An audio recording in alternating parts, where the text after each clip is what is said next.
नमस्कार, मैं हूं आपके साथ शिप्रा झा। आप सभी दर्शकों का अन्नदाता के कार्यक्रम में स्वागत करती हूं। किसान का जीवन बहुत ही मुश्किल होता है। वो अपने खेतों में लंबे समय तक काम करता है, उसका ध्यान सदैव फसल में ही लगा रहता है।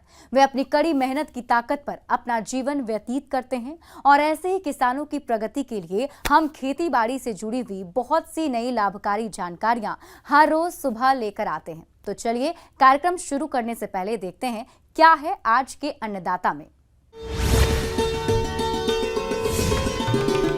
इस समय आम के बाग में किए जाने वाले जरूरी कार्य।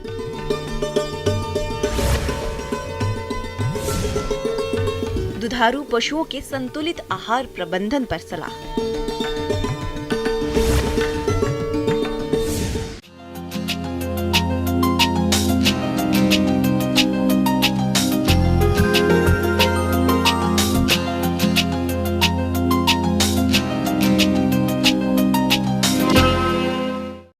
हमारे प्रदेश के जिन किसान भाइयों ने आम के बाग लगा रखे हैं, उनको इस समय बाग की विशेष देखरेख करने की आवश्यकता है।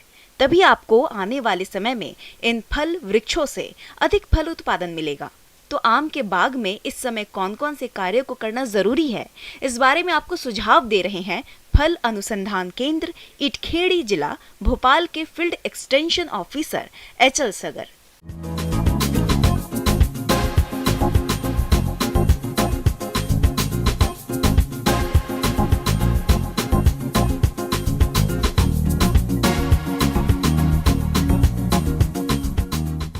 वर्तमान परिस्थिति में प्रदेश के फल उत्पादकता बढ़ाने हेतु फलोद्यानों का क्षेत्रफल बढ़ाना जितना आवश्यक है, उतना ही उपलब्ध फलोद्यानों के स्वास्थ्य पर ध्यान देना भी आवश्यक है।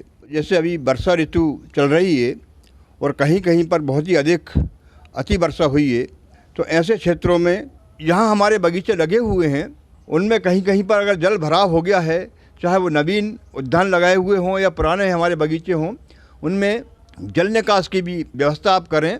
और उसके साथ साथ ही अगर बारिश जहाँ थम गई है, वहाँ पे खरपतवारों का नियंत्रण, चाहे वो जैविक हो या रासायनिक हो, खरपतवारों का नियंत्रण अति आवश्यक है।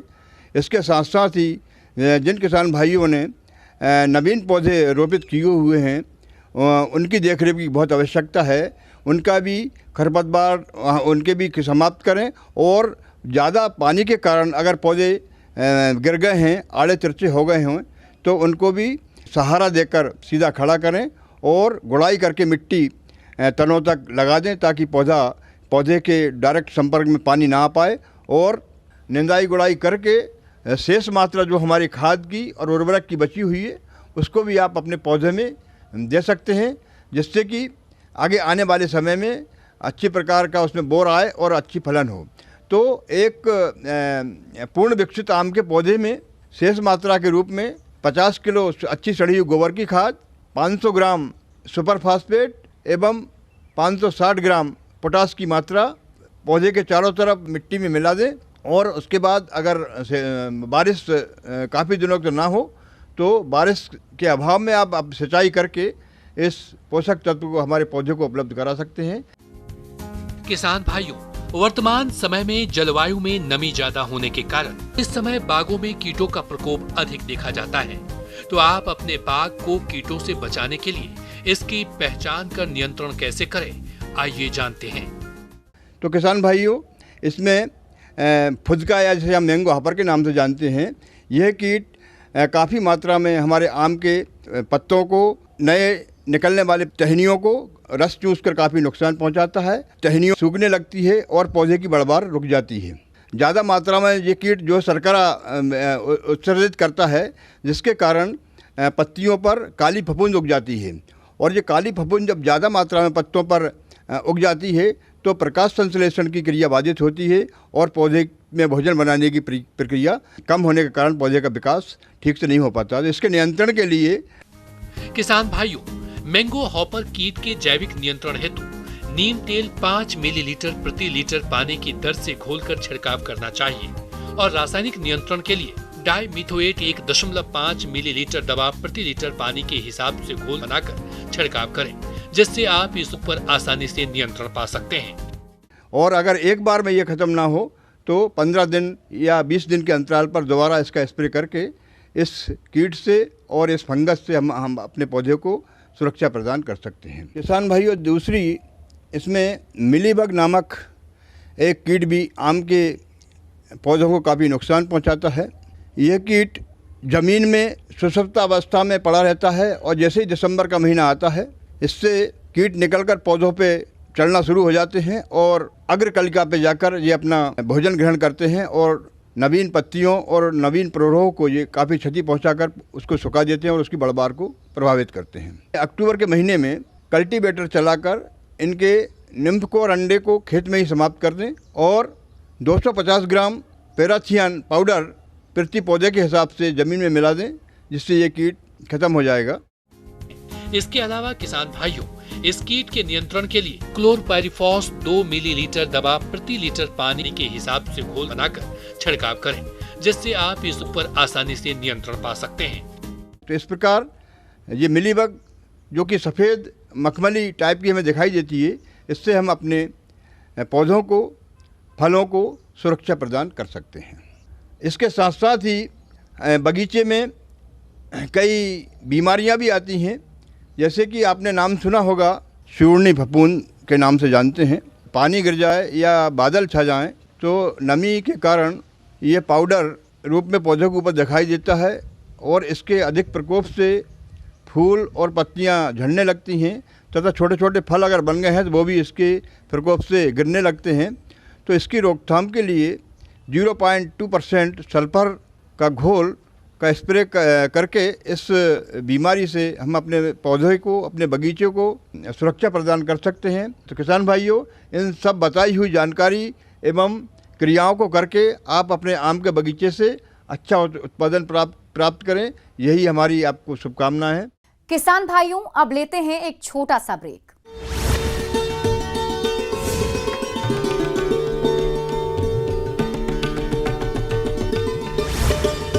बांधिए और जाइए बॉलीवुड।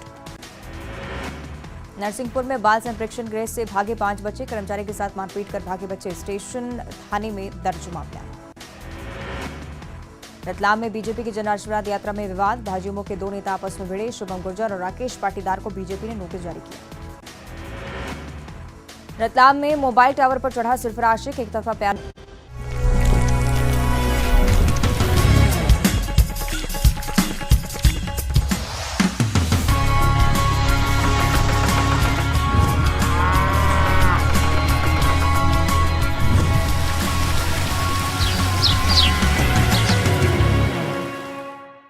ब्रेक के बाद आप सभी दर्शकों का अन्नदाता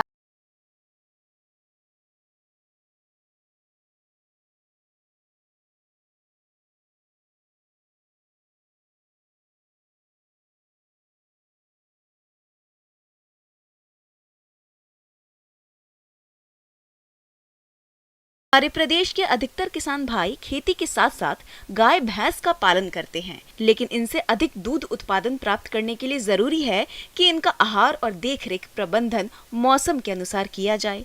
तो इस समय दुधारू पशुओं का संतुलित आहार प्रबंधन किस तरह से करना है, इस बारे में जानकारी दे रहे हैं पशु चिकित्सालय आगासौद, जिला सागर की पशु चिकित्सक डॉक्टर सोनल श्रीवास्तव।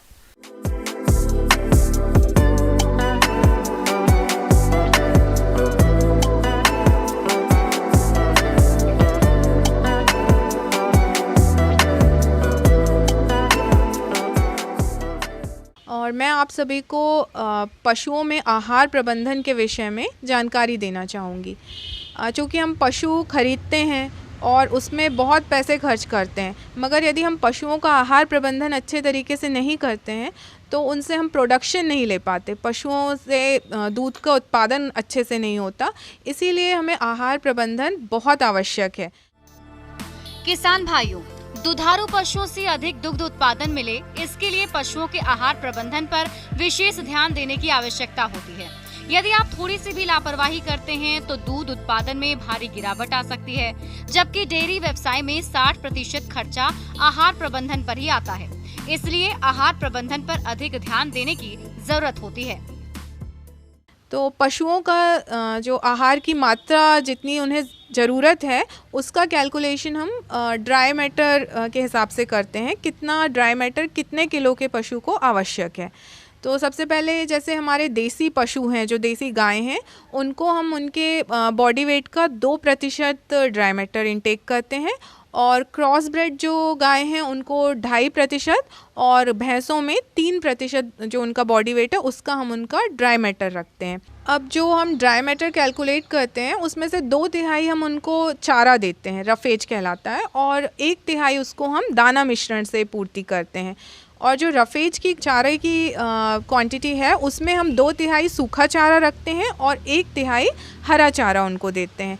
अब उदाहरण के लिए जैसे हमारे पास 500 किलो की एक भैंस है तो उसको हम 3% ड्राई मैटर इंटेक देंगे, तो उस हिसाब से उसे 15 किलो हम ड्राई मैटर दिन में हमें देना है, जिसमें से 2/3 यानी लगभग 10 किलो हम उसको चारा देंगे। अब चारा जो 10 किलो है उसमें से हमें 2/3 देना है उसको सूखा चारा, तो उस हिसाब से, और सूखे चारे में 90% ड्राई मैटर होता है, तो लगभग 7.5 किलो हमारा सूखा चारा होगा।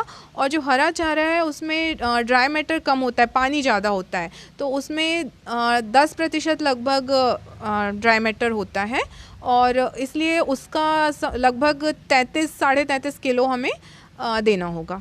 और दाने में भी 90% करीब ड्राई मैटर होता है, तो उस हिसाब से 5.5 किलो दाना हमें उसे प्रतिदिन देना है। अब दाने में जो ग्रेन्स हैं, दाने हैं, वो हमें लगभग 2 किलो देना है और जो खली है वो 2 किलो मिलाना है उसमें, और दालों के जो छिलके हैं वो लगभग 1 किलो मिलाना है। इसके अलावा उसमें हमें नमक और मिनरल मिक्सचर भी मिलाना होता है। अब ये तो हुआ मेंटेनेंस राशन उसका, जो उसको दैनिक पूर्ति करने के लिए ज़रूरी है। मगर अब यदि ये गाय या भैंस दूध दे रही है तो उसमें हम 1 किलो ड्राई मैटर पर 3 लीटर दूध गाय में बढ़ा देते हैं और भैंस में यही मात्रा अपन 1 किलो ही बढ़ाते हैं पर 2.5 लीटर दूध के लिए बढ़ाते हैं। और प्रेगनेंसी होगी यदि गाभिन पशु है तो हम उसको मोटे तौर पे ये मान सकते हैं कि 500 ग्राम प्रति 3 महीने में हमें ड्राई मैटर इंटेक बढ़ाना होगा उसका। और मिनरल मिक्सचर 1 से 2% मिलाना है और विटामिन दे सकते हैं। यदि हरा चारा पर्याप्त मात्रा में नहीं है तो अपन को प्रति 100 किलो दाने पे 20 से 30 ग्राम विटामिन मिलाना होगा।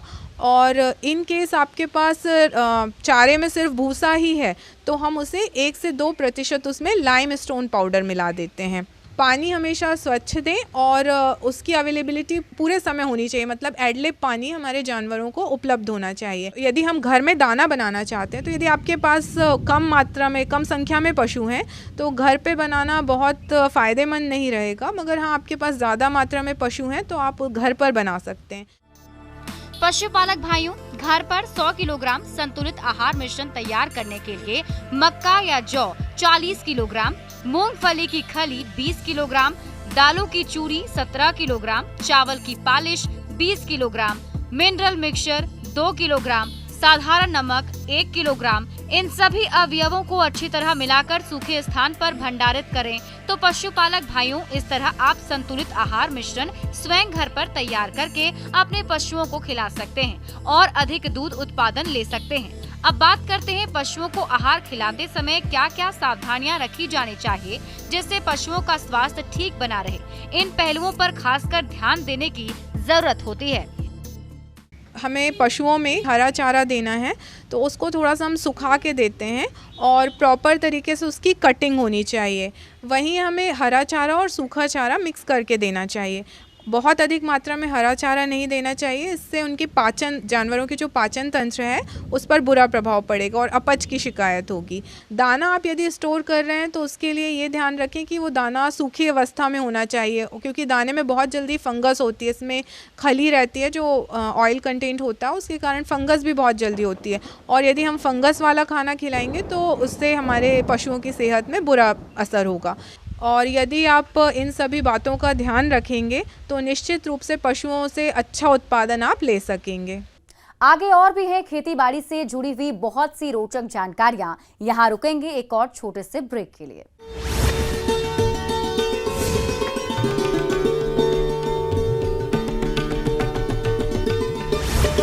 चनामली कस्बे की घटना। छत्तीसगढ़ बीजेपी 12 सितंबर से निकालेगी परिवर्तन यात्रा। केंद्रीय गृह मंत्री अमित शाह दिखाएंगे हरी झंडी। मां दंतेश्वरी का आशीर्वाद देकर करेगी शुरुआत। अंबिकापुर में नेता प्रतिपक्ष नारायण चंदेल का बयान। छत्तीसगढ़ के सभी संभागों में जाएगी यात्रा। सरकार की नाकामी को जन जन तक पहुंचाएंगे। 21 सितंबर को प्रियंका गांधी आ सकती हैं छत्तीसगढ़। भिलाई में आयोजित राज्य महिला सम्मेलन में होंगे शामिल। कार्यक्रम में महिलाओं को मिल सकती है बड़ी।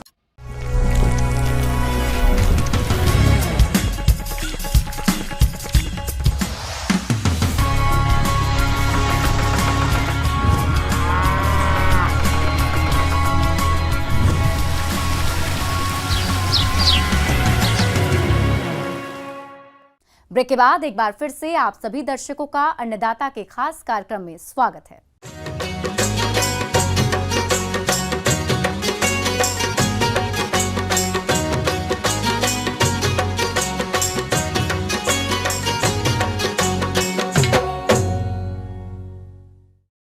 ओल, जिसे सूरन के नाम से भी जाना जाता है, इनकी खेती प्रदेश में बहुत से किसान करते हैं और जिन किसानों ने ओल की रोपाई कर दी है उनकी फसल अभी बढ़वार की अवस्था में है और इसी समय फसल के कई प्रकार के रोग पनपने लगते हैं जो कि पौधों की बढ़वार को बाधित करते हैं।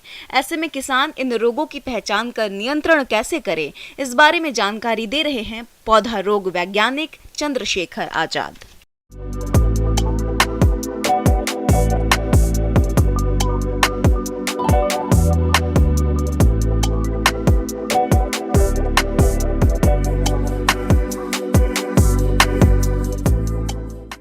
तो ओल में सबसे प्रथम आता है पत्ती धब्बा रोग, जिसको लीफ ब्लाइट भी कहते हैं। ये अल्टरनेरिया नामक फफूंद से फैलता है और इस रोग में धीरे धीरे पहले सर्वप्रथम निचली पत्तियों पर धब्बे दिखाई पड़ते हैं और फिर बाद में ये कोमल पत्तियों, ऊपरी शाखाओं की पत्तियों पर भी ये प्रभाव डालती है।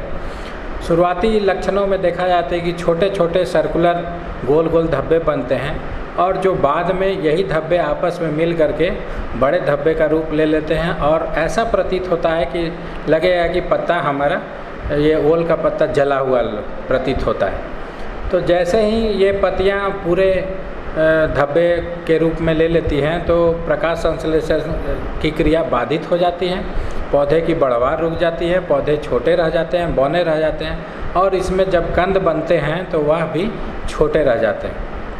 तो इस रोग के हेतु हम लोग अगर उपाय रोकथाम की बात करें तो हम लोगों को सबसे पहले एक कार में ये मैनकोजेब नामक जो डायथेन M45 के नाम से आता है या एंडोफिल M45 के नाम से आता है, इसका छिड़काव हम लोग 2 ग्राम प्रति लीटर पानी में घोल बना करके पत्तियों पर अगर छिड़काव करते हैं तो ये पत्ती धब्बा रोग से हम लोग, ये विनाशकारी रोग से हम लोग निजात पा सकते हैं।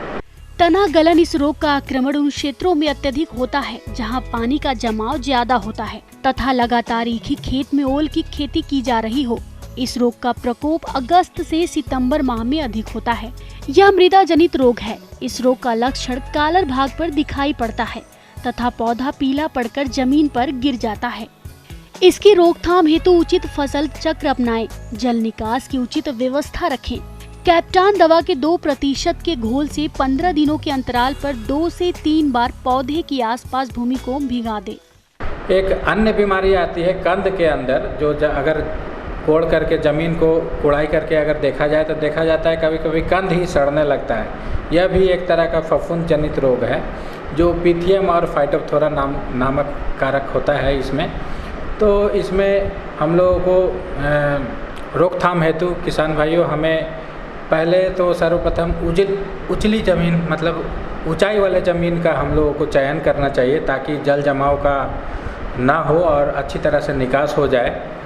दूसरा प्रबंधन हमें करना है कि जो भी पिछले सीजन में जो अवशेष पेड़ों पौधों के अगर रह जाते हैं तो उसको हम लोगों को इकट्ठा करके जला देना है। तीसरा, अगर रसायन की बात करें तो हम लोग कार्बेंडाजिम बेबेस्टिन के नाम से आता है, इसका 2 ग्राम प्रति लीटर पानी में घोल करके सॉइल ड्रेंचिंग करना चाहिए। मतलब मिट्टी को अगर भिगो दें तो इस बीमारी से हम लोग बहुत हद तक निजात पा सकते हैं। किसी भी फसल को बोने से पहले उसके बीजों को अवश्य उपचार कर लेना चाहिए। जिससे फसल को बीज जनित रोगों से बचाया जा सके और अधिक उत्पादन प्राप्त हो सके। जिमी कंद या ओल के कंदों को जीवाणु नाशक रसायन से उपचारित किया जाता है, जिससे बीज पर एक सुरक्षा परत बन जाती है। इसके कंदों को उपचारित करने के लिए कार्बेडाजिम 10 ग्राम दवा को 5 लीटर पानी में घोलकर कंदों को उपचारित करें।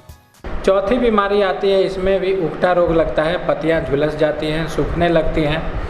तो इसमें उकठा रोग में देखेंगे कि अगर चेक करना है, 2 तरह का इसमें उकठा रोग आता है। एक बैक्टीरियल विल्ट आता है, एक फ्यूजेरियम विल्ट भी आता है। तो अगर ऊजिंग, पत्तियों पर अगर ऊज दिखाई पे लार जैसा अगर दिखाई पड़ रहा है काटने के बाद, तो समझेंगे हम लोग ये विषाणु जनित रोग है। उसमें स्टेप्टोसाइक्लिन या स्टेप्टोमाइसिन नामक दवा आती है।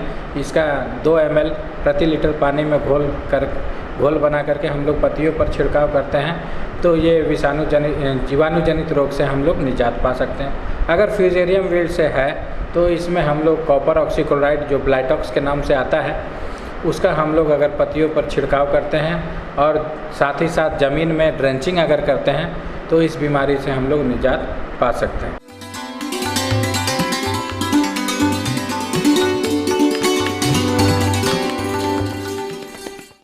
और आइए अब जानते हैं अन्नदाता निःशुल्क फोन के माध्यम से पूछे गए समस्याओं का समाधान। अन्नदाता निःशुल्क फोन संपर्क सेवा के माध्यम से पूछे गए प्रश्नों में से आज हमने जिस प्रश्न को कार्यक्रम में शामिल किया है उसे पूछा है ग्राम सिमरौदा, जिला रतलाम के कृषक किशोर माली ने। ये गेंदा की फसल में कीट और रोग नियंत्रण के बारे में जानकारी चाहते हैं। तो किशोर माली जी, आपकी जानकारी के लिए प्रस्तुत है कार्यक्रम का ये अंश। फूलों की फसल में गेंदा हमारे देश में बहुत अधिक मात्रा में किसान भाई लेते हैं। गेंदे की फूलों का अच्छा उत्पादन लेने के लिए इसमें कीट एवं रोग व्याधियों का नियंत्रण करना भी बहुत आवश्यक है। गेंदे के फूल और पत्तियों में कई तरह के औषधीय गुण पाए जाते हैं, इसलिए गेंदे के पौधों में रोग और कीटों का प्रकोप अन्य फूलों की तुलना में कम होता है। लेकिन फिर भी कुछ ऐसे रोग और कीट हैं जिससे गेंदे के पौधे प्रभावित हो जाते हैं। तो सबसे पहले बात करते हैं गेंदे की फसल को नुकसान पहुंचाने वाले कीटों के नियंत्रण के बारे में। किसान भाइयों, जो माऊ है, थ्रिप्स है, एफिड जैसिड हैं, ये रस चूसक कीट हैं।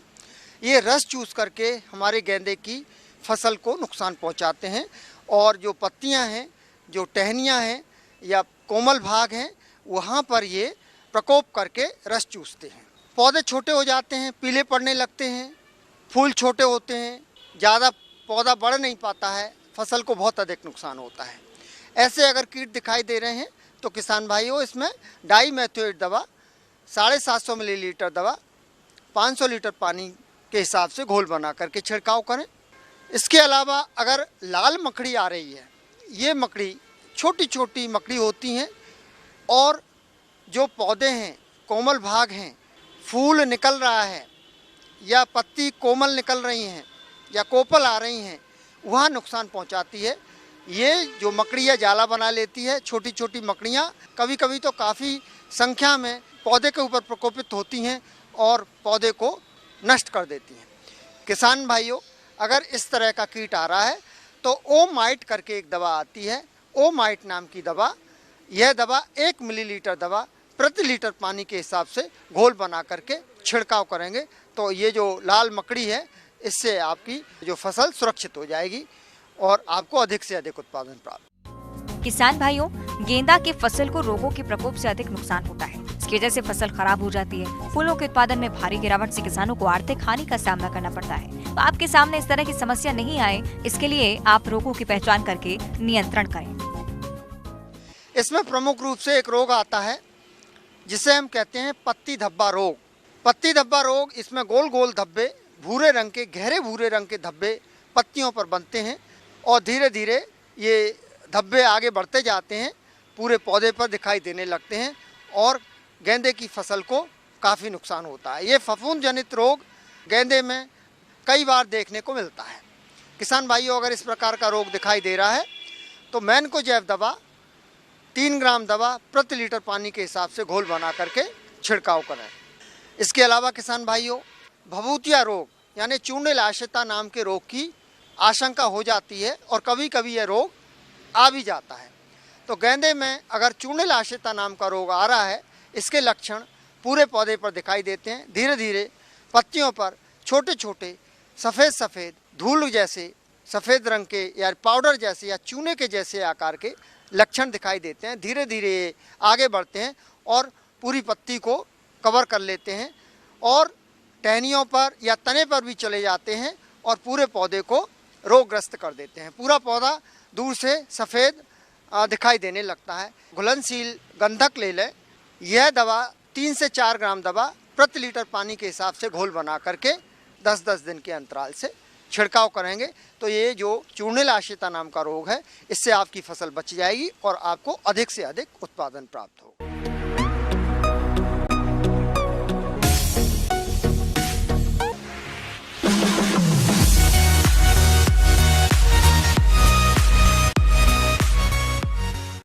और आइए एक नजर डाल लेते हैं राज्य के कुछ मंडियों के प्रमुख फसलों के बाजार भाव पर।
किसान भाइयों, कृषि संबंधित समस्या और सुझाव के लिए आप हमें इस पते पर संपर्क कर सकते हैं। प्रोड्यूसर अन्नदाता news 18 Madhya Pradesh Chhattisgarh, Ramoji film city Hyderabad 501512। साथ ही आप हमें ईमेल भी कर सकते हैं। हमारा ईमेल है p18annadatamp@nw18.com। इसके अतिरिक्त आप हमें निःशुल्क हेल्पलाइन नंबर 1800889216 पर सोमवार से शनिवार सुबह 10 बजे से शाम 4 बजे के बीच संपर्क कर सकते हैं। अब समय हो रहा है आपसे विदा लेने का। कल इसी वक्त फिर से होगी आपसे मुलाकात। नमस्कार।